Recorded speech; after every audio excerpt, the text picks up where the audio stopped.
तुम्हारे साथ रहूंगा, कब तक तुम्हारी सहूंगा, उसे यहाँ मेरे पास लाओ। आगे।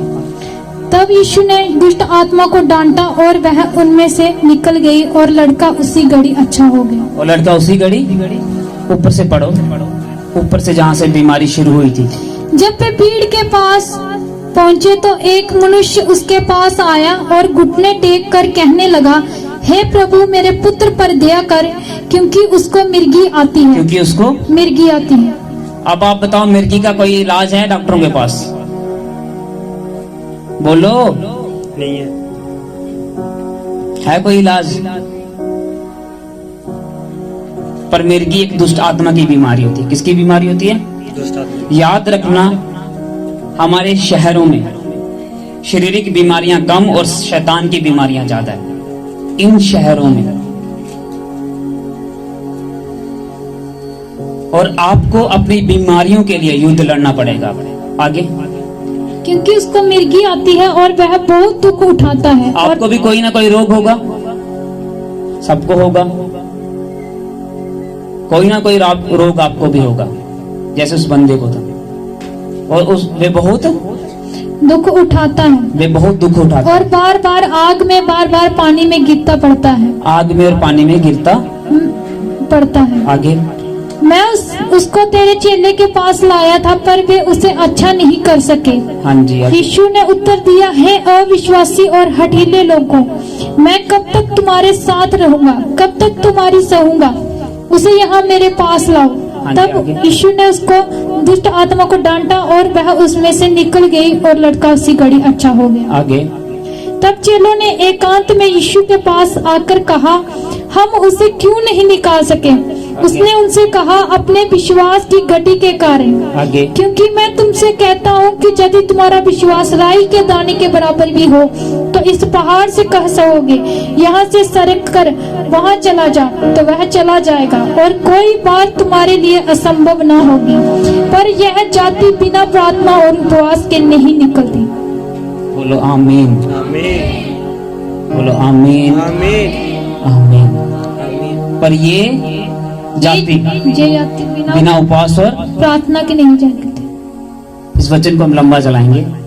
पर ये जाति बिना उपवास और प्रार्थना के, कुछ बीमारियां ऐसी हैं, सुनो, कुछ रोग आपके अंदर ऐसे हैं, कुछ मेजर बीमारियां ऐसी हैं जिसके लिए आपको निरंतरन लगातार प्रार्थना में और उपवास में रहना पड़ेगा। यीशु मसीह निकाल पाए, उसके चेले नहीं निकाल पाए। यीशु मसीह क्यों निकाल पाए? मरकुस 1:35 में लिखा, वो सुबह निकलने से पहले पहाड़ों पर जाता और वहां पे प्रार्थना करता। पढ़ो मत, कहां करता? पहाड़ों पर जाके वहां पर प्रार्थना करता। पहाड़ों पर जाकर वहां पर प्रार्थना करता। और जब वो प्रार्थना करके आता है तो फिर अंदर विश्वास जागता है कि मैंने प्रभु के साथ क्या किया होता है, प्रार्थना किया, समय बिताया है। और वो विश्वास जब जागता है तो फिर दुष्ट आत्मा हमें ऐसा लगता है कि ये कुछ नहीं है, क्योंकि हमने समय परमेश्वर के साथ बिताया होता है। फिर हमें ये लगता है कि ये बीमारी जो मेरे साथ है ये कुछ नहीं है, क्योंकि यीशु नाम बड़ा नाम है। वो उस नाम के आगे हर एक चीज घुटना टेकती है। और जब मैं उस नाम के आगे समय और प्रार्थनाएं भोगकर आया हूं तो लिखा, जो तू मांगेगा वो तुझे दे दिया जाएगा। यीशु मसीह उस जाति को निकाल पाए, पर चेले नहीं निकाल पाए।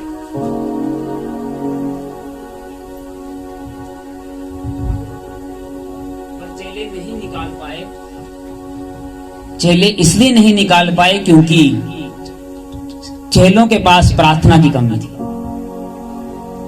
चेलों के पास उपवास की कमी थी। और जब तक प्रार्थना और उपवास नहीं करोगे तब तक आपके अंदर विश्वास जाग ही नहीं सकता कि मैं कर सकता हूं। आप अपना युद्ध तब तक नहीं लड़ सकते जब तक आप उपवास और प्रार्थना, जब तक आप प्रार्थना नहीं करेंगे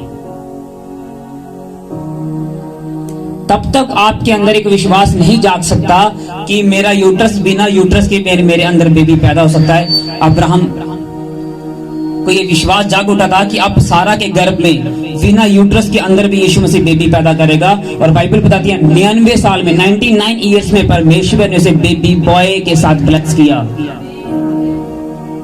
आमीन। ऊंचा आशीष आपके गले से, आमीन। क्योंकि अब्राहम परमेश्वर के साथ एक रिश्ते में था।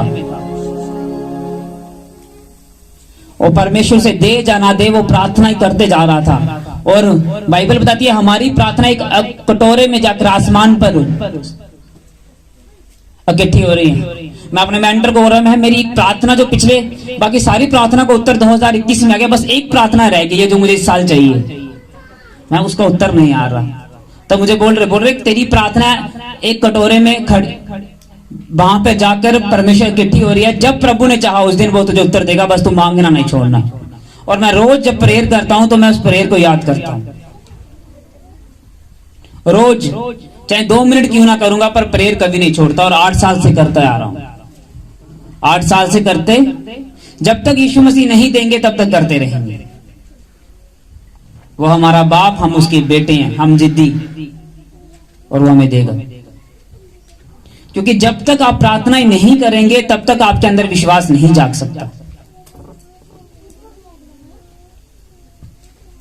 और जब आप प्रार्थना में चले जाएंगे विश्वास जागेगा। और दूसरी परेशानी ये है, परमेश्वर कहता है अविश्वासियों, विश्वास प्रार्थना करोगे तो विश्वास जागेगा, अविश्वासी शब्द कट हो जाएगा। उसके बाद बोलता है हे हठीले लोगों। अब सुनो ध्यान से, इधर देखो, आपके लिए काफी महत्वपूर्ण वचन।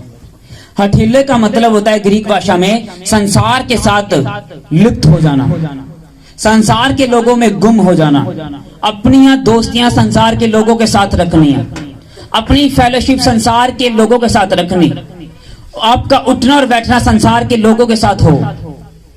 तब लिखा, तब भी आपके अंदर ये विश्वास नहीं जाग सकता कि ये बीमारी आपको छोड़कर जाएगी या नहीं जाएगी। दोस्ती आपकी संसार के साथ हो, पर उससे बड़ी दोस्ती आपकी अपने मसीह भाइयों के साथ और परमेश्वर के लोगों के साथ हो, और परमेश्वर के साथ सबसे बड़ी दोस्ती हो। जो जन इस संसार में खो जाते हैं वो परमेश्वर से कुछ भी प्राप्त नहीं कर सकते। हठीले का मतलब ये है। तभी मैं कई बार इस्तेमाल करता हूं, ए हठीले लोगों, मेरी कलीसिया हठीली होगी। क्यों? क्योंकि मैं कलीसिया को संसार में लिप्त हुआ देखता हूं, मसीह भाइयों को लिप्त हुआ देखता हूं। मैं ये नहीं कहता हमें संसार में नहीं जीना, जीना तो हमें संसार में है, संसार के लोगों के साथ रहना भी है, प्यार भी करना है, पर हमारा जो रिश्ता गहरा होना चाहिए वो परमेश्वर के साथ होना चाहिए।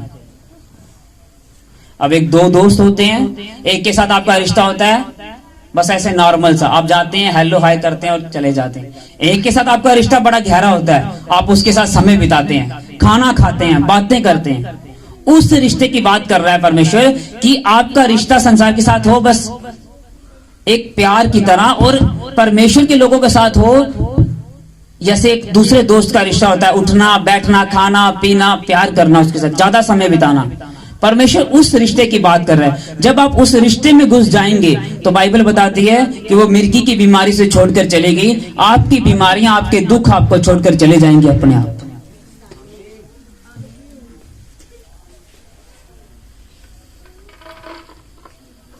मैं जानता हूं आप सब नए विश्वासी हैं, और मैं ये भी जानता हूं कि आपके लिए प्रार्थना करना मुश्किल होता है, क्योंकि मुझे मालूम है जब कोई नए विश्वासी आते हैं वो प्रार्थना करना बड़ा मुश्किल लगता है उसे। पर अगर आप कोशिश करेंगे तो आप प्रार्थना कर पाएंगे, और परमेश्वर जो नए विश्वासी होता है परमेश्वर उसकी प्रार्थना जल्दी सुनता है। फिर परमेश्वर आपकी प्रार्थना को सुनेगा और आपको उत्तर देगा। विश्वास, प्रार्थना और उपवास, जब आप ये तीनों चीजें करोगे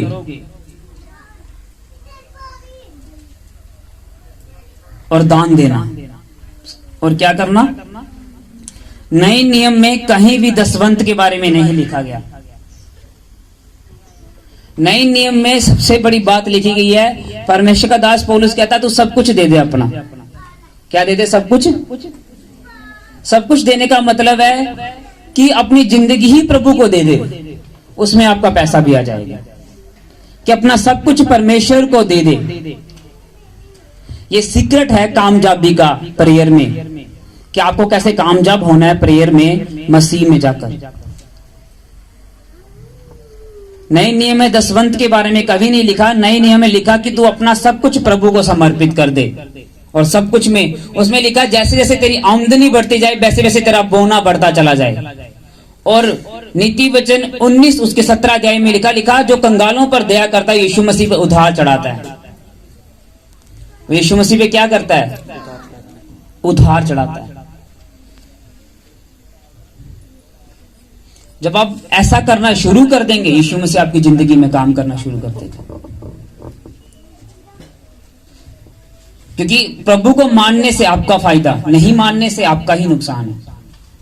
अय्यूब की पुस्तक में यही लिखा है कि वो कहता प्रभु अगर मैं तुझे मानूं तब भी मेरा फायदा, ना मानूं तब तो मेरा नुकसान ही नुकसान है। अब आपको प्रार्थना में जाना पड़ेगा कलीसिया, अगर आप चाहते हो कि प्रभु का राज्य सामर्थ्य से पैदा हो। कोशिश करने वालों की कभी हार नहीं होती, अगर आप कोशिश करेंगे तो अब यीशु मसीह का जीवन देखिए, प्रार्थना से भरा पड़ा था। और प्रेरितों का जीवन देखें, अगर प्रेरितों की पुस्तक देखें आप, तो उनका जीवन प्रार्थना से भरा पड़ा था।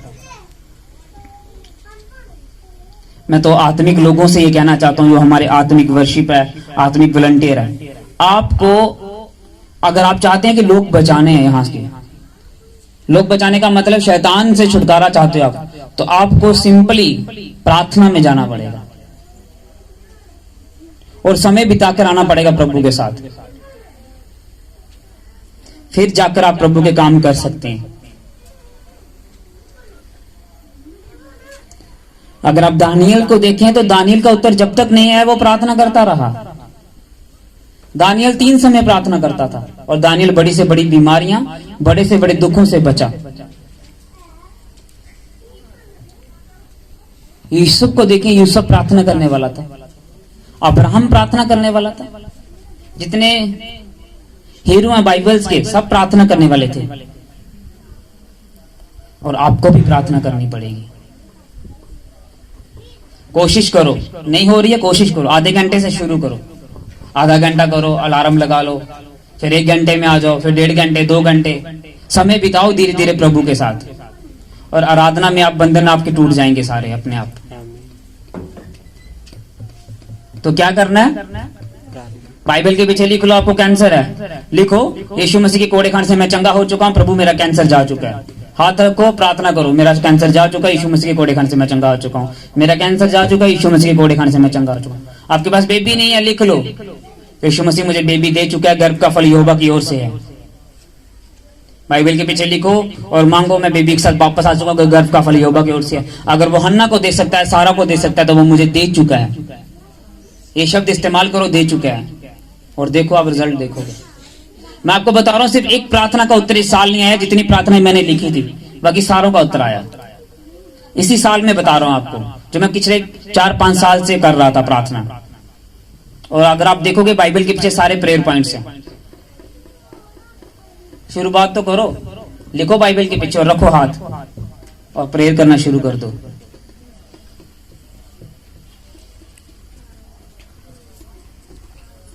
नीति वचन 16 उसके 4 अध्याय में मेरे ख्याल से लिखा होगा कि शैतान को तो प्रभु ने बनाया। किसने बनाया?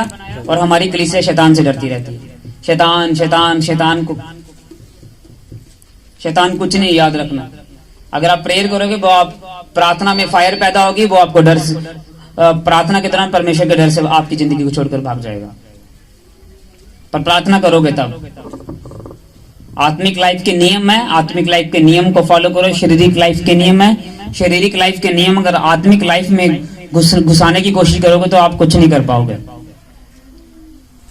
आत्मिक लाइफ के लिए आपको आत्मिक तरीके से जीना पड़ेगा। मैं एक दिन, नाम तो नहीं लूंगा,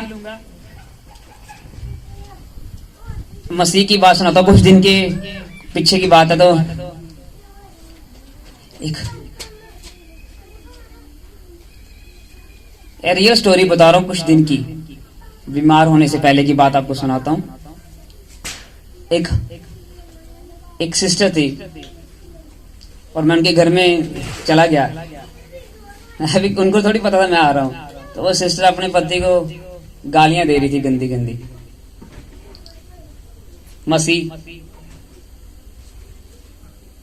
तो ऐसे तो हम प्रभु से कुछ पा नहीं सकते, हमें आत्मिक तरीके से जीना पड़ेगा। आप प्रार्थना करें, आपका जीवन में उत्तर आएगा, देखना आएगा, जरूर आएगा। यीशु मसीह आपकी जिंदगी में उत्तर देगा। एक बात याद रखना, बाइबल में लिखा, जब कोई दुष्ट आत्मा उनके बीच में से निकल जाती है तो वो वीरान जगह पे चली जाती है और वहां पे शांति नहीं पाती और बोलती है मैं वापिस जाऊंगी, जिसके अंदर से निकली थी वहां से वापिस आऊंगी, उसी के अंदर वापिस चली जाऊंगी। और जब उस व्यक्ति को बिना प्रेयर के पाती है, वो पहले तो वो अकेली थी, उसके बाद वो 7 और दुष्ट आत्माओं को लेकर आती है, बड़ी पावर के साथ आती है और उस पर अटैक करती है, क्योंकि आपकी बार उसने सोचा होता है कि आपकी बार इस बंदे को खत्म करना है। जितने लोग प्रभु में चले गए हैं, दुष्ट आत्मा, आप चिंता नहीं करो, वो सब वापिस आने वाले हैं। ये आपको मैं प्रोफेटिक वर्ड दे रहा हूं, क्योंकि शैतान किसी की मासी का पुत्र नहीं है, याद रखना। वो सबको रगड़ देता है, वो किसी का कोई इच्छ नहीं लगता, वो उसका एक ही काम है, प्रभु के बंदों को नरक में लेकर जाना, छोड़ना नहीं है। और हमारा मकसद है रूहां बचाना। तो जितने लोग हम मसीह में देखते हैं चले गए वापस, वो सब वापस आ जाएंगे अगर हम आराधना और प्रार्थना करते रहेंगे। ये बाइबल बताती है, मैं नहीं बोल रहा, बाइबल ये बात बता रही है। आप आशीष को पाने वाले हैं, कलीसिया याद रखना, आप बरकत को पाने वाले हैं।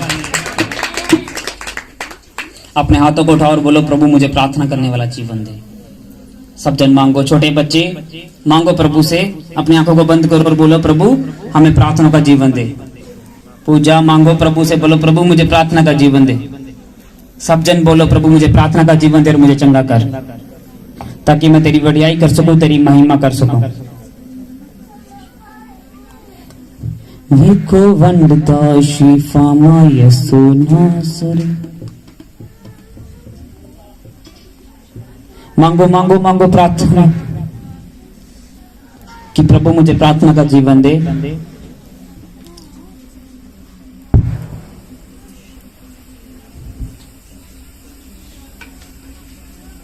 प्रभु मुझे प्रार्थना का जीवन दे।